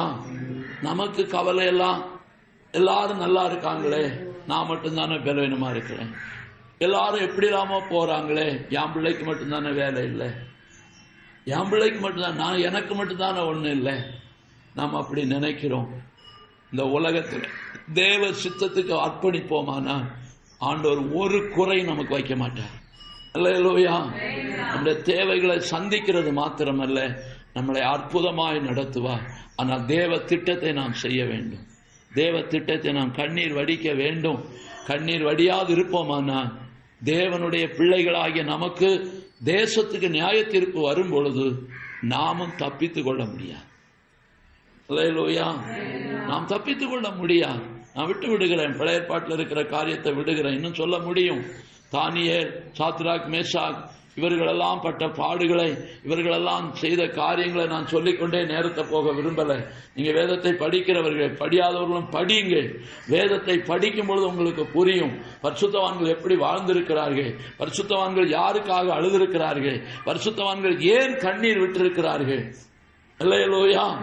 ஒரு மொர்தெகாய் தன்னுடைய ஜனத்துக்காக அவன் எத்தனை வைராக்கியம் காட்டினான்.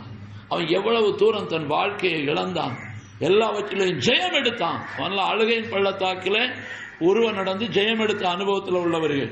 அல்லேலூயா. அதெல்லாம் சொல்ல போனா ஏராளம். அழுகையின் பள்ளத்தாக்கை உருவம் நடந்து ஜெயம் எடுத்த பரிசுத்தவான்கள் ஏராளம். நமக்கு அழுக வந்தோடனே எனக்கு தான் இந்த பாடு, எனக்கு தான் இந்த வேதனை, ஜெயிக்கிறதுக்கு தானே அனுமதித்திருக்கிறார். அல்லேலூயா. ஜெயிக்க வேண்டியதான் நம்முடைய வேலை, அழுகிறது நம்ம வேலை அல்ல. நாம் ஜெயம் எடுக்கணும். ஜெயம் எடுத்து கடந்து போகும்படிதான் கர்த்தர் இதை செய்திருக்கிறார், நமக்கு அனுமதிக்கிறார். நம்ம ஜெயம் எடுக்கணும், போராடணும், தேவ சமூகத்தில் போராடணும். அல்லேலூயா. விசுவாச பட்டியலில் பார்க்கும் பொழுது சிலர் என்ன செய்தார்கள்? ஜெயித்தார்கள். சிலர் என்ன செய்தார்கள்? ஒப்பு கொடுத்தார்கள். அல்லேலூயா. நம்ம ஒப்பு கொடுத்தார்கள். ஒப்பு கொடுப்பதும் ஜெயம்தான், அதே போல ஜெயிக்கிறதும் ஜெயம்தான். அல்லேலூயா. வாழ்க்கையில தேவ சமூகத்துல போகும்பொழுது வெற்றியோட போகணும். இந்த நாட்களில் மிக வேதனையான காரியம் என்ன என்றால், உலக மனிதர்கள் எப்படி தங்களை காக்கிறார்களோ, உலக மனிதர்கள் எப்படி தங்களுடைய வாழ்க்கையில பாதுகாப்பை தேடுகிறார்களோ, அதை பாரிக்கிலும் தேவ மனிதர்கள் அநேகர் தங்களுடைய பாதுகாப்பை தேடுகிறார்கள். உலகத்தில் ஒரு மனுஷன் பாதி வயதுல மரித்து போனா, ஐயோ இந்த வயசுல போயிட்டானே என்று சொல்லுவார்கள்.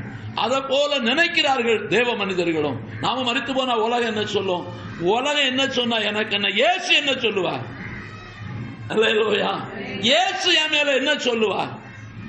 ஒரு தேவானை கொண்டு விட்டு கல்லெறியும் பொழுது இயேசுவும் தேவனும் ஆவியானவர் எதிர்பார்த்து நின்றார்கள். அல்லேலூயா. என் பிள்ளை என்ன சொல்லுகிறான் பார். நான் சொன்னது போல சொல்லுகிறான்.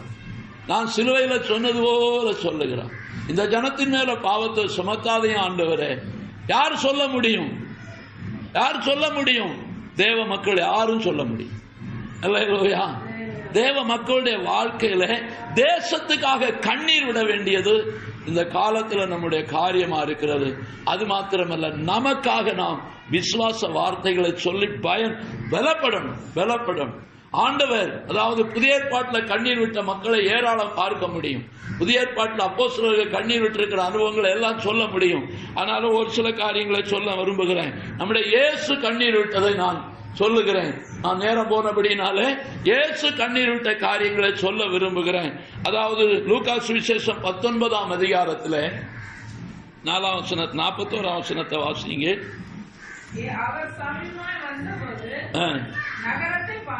நகரத்தை பார்த்து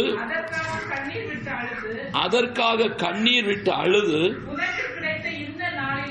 உனக்கு கிடைத்த இந்த நாளிலாகிலும்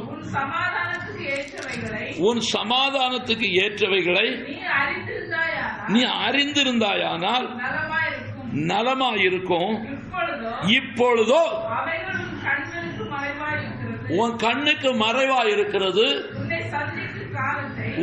உன்னை சந்திக்கும் காலத்தை நீ அறியாமல் போனபடியால் உன் சத்துருக்கள் உன்னை சூழ மதில் போட்டு உன்னை வளைந்து கொண்டு எப்பக்கத்தில் உன்னை நெருக்கி உன்னையும் உன்னிலுள்ள பிள்ளைகளையும் தரையாக்கி போட்டு உன்னிடத்தில் ஒரு கல்லின் மேல் ஒரு கல் இராதபடிக்கு. அல்லேலூயா. ஆண்டவர் இயேசு, அதாவது எருசலேம் நகரத்தை பார்த்து கண்ணீர் விட்டு சொல்ல, உன்னை சந்திக்கிற இந்த நாளை நீ அறியாமல் போனபடியால். அதாவது இயேசு அவர் அந்த தேசத்திலே அவர் கழுதையின் மேலாக ஏறி வருகிறார். அவர் அந்த தேசத்துக்குள்ளே வரும் பொழுது அந்த சகரியா அவங்க கையில் இருக்கிற வேதமாகிய தீர்க்க தரிசனத்தில் சொல்லி இருக்கிறது, உன்னுடைய ராஜா கழுதையின் மேலும் கழுதை குட்டியின் மேலும் ஏறி வருவார், அவர் தான் உன் சமாதான கர்த்தர் என்று சொல்லி இருக்கிறது. இன்றைக்கு இயேசு இந்த உலகத்திலே வந்து அவருடைய சுவிசேஷத்தை எல்லாம் அறிவிக்கும் பொழுது இந்த ஆசாரியர்களும் இந்த ராஜாக்களும் அன்றைக்கு இருந்த தீர்க்க தரிசிகள் எல்லாரும் இயேசுவை பகைத்தார்களே தவிர ஒருவரும் இயேசுவை நேசிக்கல. அல்லேலூயா. இயேசுவை அவர்கள் அறியல. இயேசு எங்கிருந்து வருவார்? அவர் பெத்லகேமில் இருந்து வருவார், அவர் தாவீதின் குடும்பத்தில் வருவார் என்றெல்லாம் மேன்மை பாராட்டி பேசினார்களே தவிர இந்த இயேசு யார் என்று ஒருவரும் விசாரிக்கல. அல்லேலூயா. இந்த மேசியா யார் என்று ஒருவரும் விசாரிக்கல. அவங்க மனம் போல நடந்தாங்க. மனம் போல நடக்கும்போது அவர் வந்து பார்த்து கண்ணீர் விட்டு சொல்லுகிறார், உன்னிடத்தில் ஒரு கல்லுக்கு மேல் ஒரு கல் இராமல் இடிக்கப்படும் காலம் வரும், உன்னுடைய பிள்ளைகள் எல்லாம் கொல்லப்படுகிற ஒரு காலம் வரும் என்று ஆண்டவர் அந்த தேசத்தின் வருகிற நியாய தீர்ப்பை சொல்லுகிறார். அல்லேலூயா. அவர் கண்ணீரோடு சொல்லுகிறார். அன்றைக்கு இருந்த மனிதர்கள் அதை கண்டுகொள்ளவே இல்லை. அதற்கு பின்பு நாம் சரித்திரத்தை பார்ப்போமானால் அங்கே எல்லாம் இடிக்கப்பட்டு தீர்த்து ராயனாலே எல்லாம் கொளுத்தப்பட்டு கர்ப்பஸ்திரீகளிலிருந்து எல்லாரும் தேவனிடம் இயேசு கிறிஸ்துவின் அவருக்கு விரோதமாய் பேசின வார்த்தைகள் நிமித்தம் அழிந்தார். அல்லேலூயா. அதை போல இன்றைக்கும் ஆண்டவராய் இயேசு இந்த உலகத்தை பார்த்து சொல்லுகிறார். அவருடைய சுவிசேஷத்தை எதிர்க்கிறார்கள், அவருடைய சுவிசேஷத்தை ஏற்றுக்கொள்ள மனம் இல்லை. ஆண்டவர் சொல்லியிருக்கிறார், உலகம் எங்கும் சுவிசேஷம் அறிவிக்கப்படும், அப்பொழுது முடிவு வரும். அப்போ உலகம் எங்கும் சுவிசேஷம் அறிவிக்கப்படும், அப்பொழுது முடிவு வரும். உலகம் எங்கும் சுவிசேஷத்தை ஏற்றுக்கொள்வார்கள், அப்போ முடிவு வரும்னு சொல்லியிருக்கு. அல்லேலூயா. தேவ பிள்ளைகள் ரொம்ப கவனமா இருக்கணும். இன்றைக்கு அதாவது இயேசு கிறிஸ்து சொன்ன தீர்க்க தரிசனம் நிறைவேறுகிறது, அதே போல பிதாவாகிய தேவன் சொன்ன தீர்க்க தரிசனமும் நிறைவேறுகிறது. அல்லேலூயா. தேவன் என்ன சொன்னார்? ஆதியாகம புஸ்தகத்தில் நான் வாசிக்கிறோம், அங்கே பிசாசினிடத்துல ஆண்டவர் அதாவது தீர்க்க தரிசனமாக 2 வார்த்தையை சொன்னார். பிசாசினிடத்துல வாக்குத்தத்தமாக பேசினார். ஒன்று சொன்னார், அவர் உன் தலையை நசுக்குவார். அல்லேலூயா. உன் தலையை அவர் நசுக்குவார் அப்படி என்று ஆண்டவர் சொன்னார். சொல்லிவிட்டு சொன்னார், நீ அவருடைய குதிங்காலை நசுக்குவாய். அல்லேலூயா. இந்த குதிங்கால் என்பதுதான் சுவிசேஷம். இந்த சுவிசேஷத்தை நசுக்குவதற்கு அவனுக்கு அதிகாரம் இருக்கிறது. வேற ஒரு அதிகாரமும் அவனுக்கு கிடையாது. பிசாசுக்கு வேற ஒண்ணுமே கிடையாது. இந்த வார்த்தை அவனுக்கு ஒரு பெரிய அதிகாரம். பிசாசுக்கு வேற அதிகாரமே கிடையாது. உங்க என் மேல அவனுக்கு அதிகாரம் கிடையாது, உங்க மேல அவனுக்கு அதிகாரம் கிடையாது. ஆனா சுவிசேஷத்தை நசுக்குவதற்கு அவனுக்கு அதிகாரம் இருக்கிறது. எப்படி அதிகாரம் இருக்கிறது? எப்படி அதிகாரம் இருக்கிறது என்று சொல்லுவோமானால், இந்த சுவிசேஷத்தை நான் உங்களுக்கு சொல்லுகிறேன், என்னிடத்தில் இருக்கிற என்னுடைய ஜீவனை கொடுத்து என்னால முடிந்த வரையிலும் சொல்லுகிறேன். இந்த சுவிசேஷத்தை நீங்க கேட்டுட்டு வீட்டுக்கு போன உடனே மறக்க பண்ண அவனுக்கு அதிகாரம். அதுக்கு தான் சொல்லுகிறது, ஆண்டவர் சொல்லுகிறார், இந்த ஜீவனை நேசிக்கிறவன் அதை இழந்து போவான். அல்லேலூயா. இந்த ஜீவனை வெறுக்கிறவன் அதை பெற்றுக் கொள்ளுவான். இந்த உலகத்தில் சுகபோகத்தை விரும்புகிறவர்களோ அல்லது இந்த உலகத்தில் இருக்கிற இன்பங்களை விரும்புகிறவர்களோ சுவிசேஷத்தை மறப்பார்கள். அல்லேலூயா. அது மறப்பார்கள். அது யாருடைய வேலை? பிசாசுடைய வேலை. நமக்கு சுவிசேஷத்தை சொன்னவர்களை நாம சொல்லுகிறோம், கால் இல்லாதவர்கள், கண் இல்லாதவர்கள், அதுபோல தங்களுடைய வாழ்க்கையில இருந்த சுகபோகத்தில் வாழ்ந்தவர்கள் எல்லா சுகபோகத்தையும் வெறுத்து இந்தியாவில் வறட்சியான தேசத்தில் வந்து சுவிசேஷத்தை அறிவித்தார்கள். அல்லேலூயா. கார்மிக்கல் அம்மா என்று சொல்லி இன்றைக்கு அம்மா என்று சொல்லுகிறோம். அந்த அம்மாவுடைய சரித்திரத்தை பார்ப்போமானால் அவர்கள் மிக மிக மேன்மையான குடும்பத்தில் பிறந்தவர்கள். வாலிப வயதில் அவர்கள் என்ன செய்தார்களா? ஒரு ஹோட்டல்ல போய் சாப்பிட போனாங்களாம். அல்லேலூயா. முதலாவது ஒரு கன்வென்ஷனுக்கு போனார்கள். கன்வென்ஷன்ல பேசப்பட்டது இந்திய ஜனங்கள் மிக இருண்ட ஜனங்கள், அங்கு வெளிச்சம் கிடையாது, அங்க ஜனங்களுக்கு ஒண்ணும் கிடையாது. ஏன்னா ஆங்கிலேயர் ஆண்டு கொண்டு இருக்கிற காலம். இந்தியாவில் ஒண்ணு இல்லை, அவர்கள் பாவமா இருக்கிறது, அங்க விக்கிரகம் நிறைந்து இருக்கிறது. அந்த தேசத்து ஜனங்களுக்கு பஞ்சம், பசி, அவர்களை காப்பாற்றுவார் இல்லை என்று கன்வென்ஷன்ல பேசப்பட்டது. இந்த கார்மிக்கல் அம்மாவுடைய குடும்பம் அந்த கன்வென்ஷன்ல கேட்டுக்கொண்டு இருக்கும் பொழுது அந்த வாலிப சகோதரியுடைய உள்ளத்தில் அந்த வார்த்தை விழுந்தது. அல்லேலூயா. அப்ப அதனுடைய உள்ளத்துல என்ன செய்யுதுன்னா, இந்தியாவில் இப்படி ஜனங்கள் அழிகிறார்களாமே, இப்படி பசியும் பட்டினியுமா சாகிறார்களாமே, அவர்களுக்கு ஒரு நன்மை செய்வார் இல்லையாமே, நான் இந்த வாலிப வயதை நான் அந்த ஜனங்களுக்காக கொண்டு போனால் என்ன, நான் வாழ்ந்தால் என்ன, அந்த ஜனத்துக்காக போனால் என்ன என்று உள்ளத்தில் விழுந்த விதை அது முளைக்க ஆரம்பித்தது. அல்லேலூயா. அப்பொழுது அவர்கள் கன்வென்ஷன் முடிந்து ஹோட்டல்ல போய் சாப்பிட்டார்களாம். சாப்பிடும் போது இறைச்சி கரிஞ்சு இருந்தது. அல்லேலூயா. அப்போ இறைச்சி கரிஞ்ச உடனே அந்த இறைச்சியை சாப்பிடும் பொழுது குடும்பத்தார் சொன்னார்களாம், இறைச்சி கரிஞ்சு இருக்குது, இதை எப்படி சாப்பிடுறதுன்னாங்களாம். அப்ப இந்த சகோதரி சாப்பிட்டுக்கிட்டு இருந்துதான். என்னம்மா நீ சாப்பிடுற? இறைச்சி கரிஞ்சான தீஞ்சா என்ன? அந்த ஜனம் அழியுது, அதான் என் உள்ளத்தில் இருக்கு. அல்லேலூயா. அந்த ஜனம் அழியுது. நான் கேட்ட சுவிசேஷத்தில் ஜனங்கள் அழிகிறார்கள். இறைச்சி கரிஞ்சான தீஞ்சா என்ன? நம்ம வீட்டில் உப்பு கொண்டு எத்த வீட்டில் சண்டை தெரியுமா?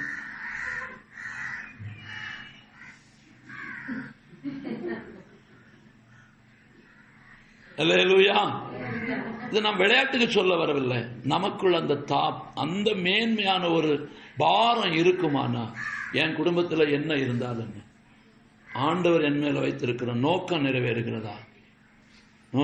நான் என்ன எதுக்காக வாழுகிறேன், நான் எதுக்கு வாழுகிறேன், நான் எதுக்கு வாழுகிறேங்கிற அந்த எண்ணம் இருந்தா என்ன இருந்தாலும் சகித்துக் கொள்ளவும் முடியும், அதை பொறுத்து கொள்ளவும் முடியும், ஆண்டவரிடத்தில் இரக்கம் பெறவும் முடியும். அல்லேலூயா. அந்த வாலிபத்தை கொண்டு வந்து அந்த மூன்றடப்பு பகுதியில் ஒரு காட்டுக்குள்ள வந்து உட்கார்ந்துருந்தான். அல்லேலூயா. காட்டுக்குள்ள வந்து உட்கார்ந்துருந்தான். கொஞ்ச நாள் அங்க இருந்தான். இன்னைக்கு நம்முடைய தேசத்துல நாகரிகம் பெருகி இருக்கிறது, பாதுகாப்பு பெருகி இருக்கிறது, கல்வி அறிவு பெருகி இருக்கிறது, எல்லா பாதுகாப்பும் பெருகி இருக்கிறது. ஆனா ஒரு வாலிப பிள்ளை இந்த தேசத்துல தனிமையா சில நாள் நடமாட முடியுமா? முடியாது. ஏன்னா அவ்வளவு கொடுமையில தான் நம்ம தேசம் இருக்கிறது. ஆனா அந்த சகோதரி அந்நிய தேசத்துல இருந்து வந்து தன்னுடைய வாலிபத்தை இந்த தேசத்துல ஊற்றி இந்த டோனாவூர்ல வறட்சியான இந்த தேசத்துல வந்து குடியிருந்து பல ஆயிரங்களை வளர்த்து பரலோகத்துக்கு ஆண்டவருடைய பிள்ளையா மாற்றி அம்மாங்கிற தானத்துல போய் சேர்ந்திருக்கு. அல்லேலூயா. அம்மாங்கிற தானத்துல சேர்ந்திருக்கு. ஆனா இன்றைக்கு இத்தனை பெரிய காலங்களில் வாழ்ந்து கொண்டிருக்கிற நாம் நம்முடைய வாழ்க்கையில அதாவது குடும்பத்தை குறித்து ஜனத்தை குறித்து தாகம் உள்ளவர்களாக இருப்போமானா நாம எவ்வளவு சந்தோஷமா வாழ்வோம் தெரியுமா? என்ன இருந்தால் என்ன சமாதானம் வரும். அல்லேலூயா. அப்படியானால் நம்முடைய வாழ்க்கையில இயேசு இந்த உலகத்தில் அவர் வந்து சுவிசேஷம் சொல்லும் பொழுது இப்படிப்பட்ட காரியம் இருக்குது என்று சொன்னார். ஆனா ஒருவரும் அதை அறியாதனால் அழிந்தார்கள். இன்றைக்கும் சுவிசேஷம் இந்த உலகத்தில் அறிவிக்கப்படுகிறது.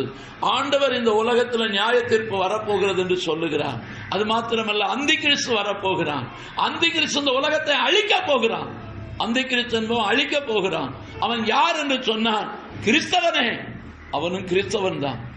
ஆமா, மோடி அழிச்சு போடுவான்னு சொல்றாங்க. அல்லேலூயா. மோடி அழிக்க முடியாது. ஏன்னா அவன் கிறிஸ்தவன் இல்லை. அல்லேலூயா.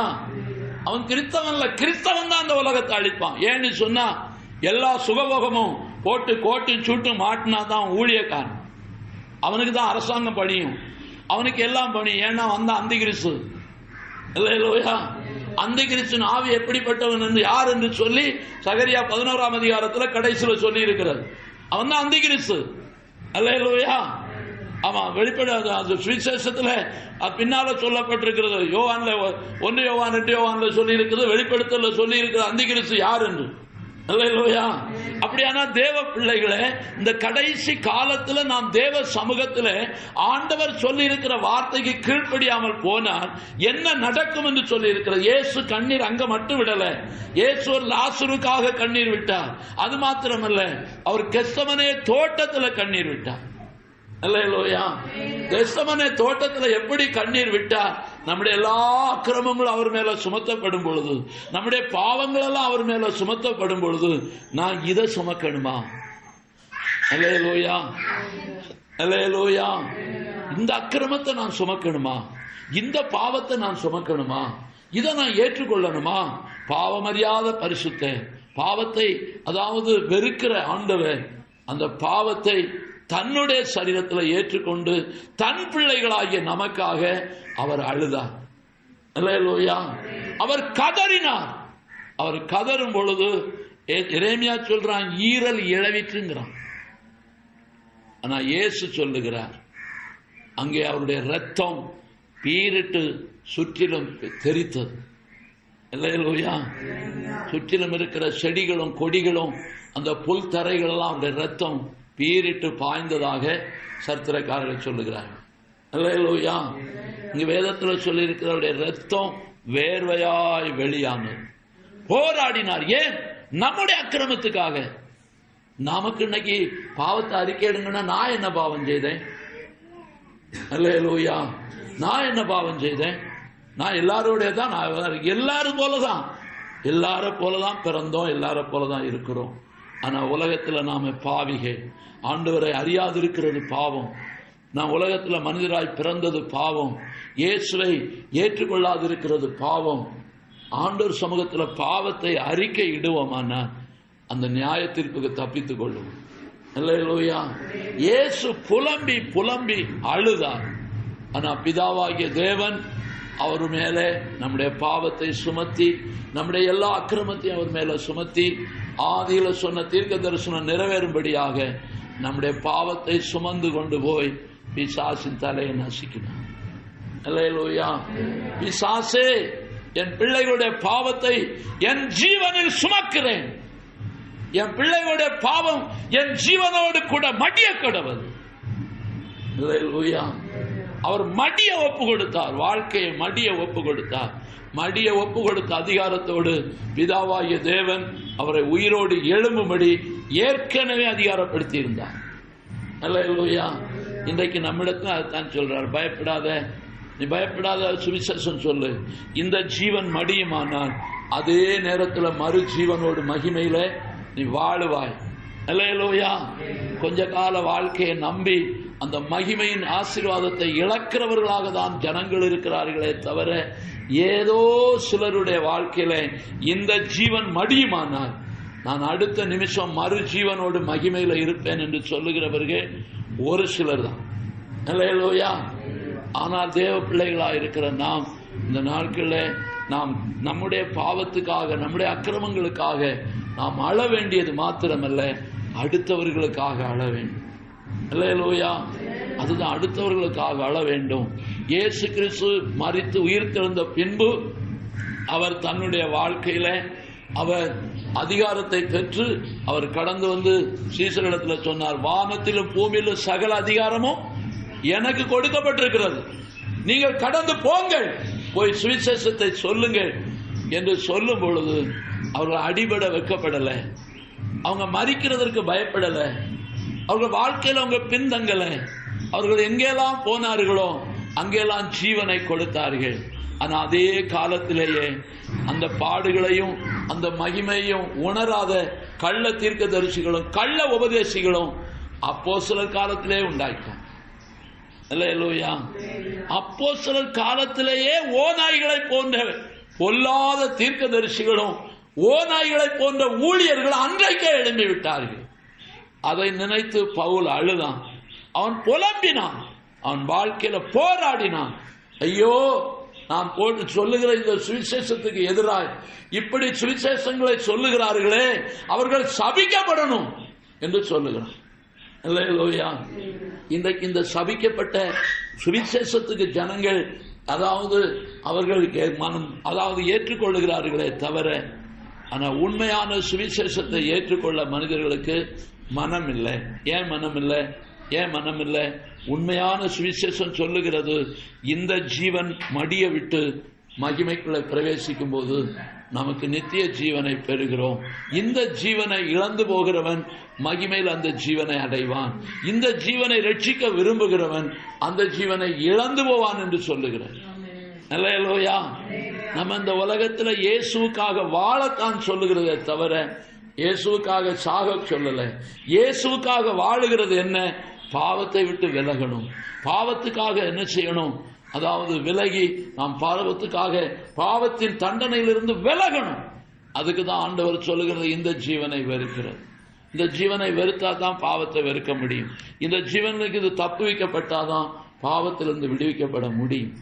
இந்த ஜீவனை நேசிப்போமானால் பாவம் பற்றி கொள்ளும். பாவம் பற்றி கொள்ளும். இன்னைக்கு அநேகருடைய வாழ்க்கையில ஆண்டவருக்காக தியாகம் அனுபவிக்க மனம் இல்லாததுனாலே சுகபோகம் ஒட்டி கொள்ளுகிறது, சொந்த பந்தங்கள் ஒட்டி கொள்ளுகிறது, பாவத்தின் கிரியைகள் ஒட்டி கொள்ளுகிறது. அந்த பாவத்தை பிரியப்படுத்துவதற்கு, சுகபோகத்தை பிரியப்படுத்துவதற்கு அல்லது சொந்த பந்தங்களை பிரியப்படுத்துவதற்கு வாழ்க்கையை விட்டு கொடுக்க வேண்டிய வருகிறது. இந்த வாழ்க்கையை விட்டு கொடுக்கும் பொழுது பிசாசினுடைய ஆளுகைக்குள்ளே போகிறோம். பிசாசின் ஆளுகைக்குள்ளே போகும் பொழுது நம்மால இயேசுவுக்காக வாழவும் முடியாது, இயேசுவுக்காக மரிக்கவும் முடியாது. அல்லேலூயா.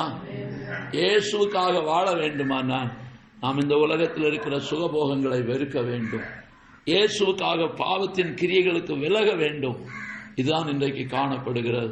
இப்படியான தேவ பிள்ளைகளே, நம்மில் எத்தனை பேர் நாம் இந்த நாட்களில் இந்த கண்ணீர் என்று சொல்லுகிற பள்ளத்தாக்கில், அழுகையின் பள்ளத்தாக்கு உருவை நடந்து நீரூற்றாய் மாற்றிக் கொள்வார்கள், மழையும் குளங்களை நிரப்பும். அப்படியானால் நாம் ஆண்டவருக்காக வாழும் பொழுது தேவ ஆசீர்வாதம் நமக்கு பெருகும் என்பது அதனுடைய காரியம்.